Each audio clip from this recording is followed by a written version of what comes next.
I'll start with an improvement made to the search box on the Euclid dashboard, which now allows to retrieve a document by its unique identifier, its UUID.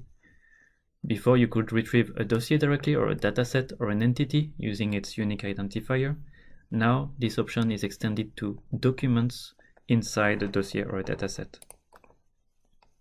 For this, I will copy a unique identifier I used. I select the identifier, I copy it, and I paste it here in this box.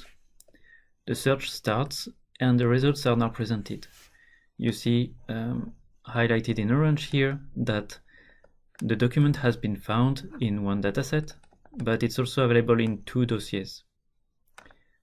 For this example, I want to open the document in the dataset, and I can use this open in a new tab option to do that.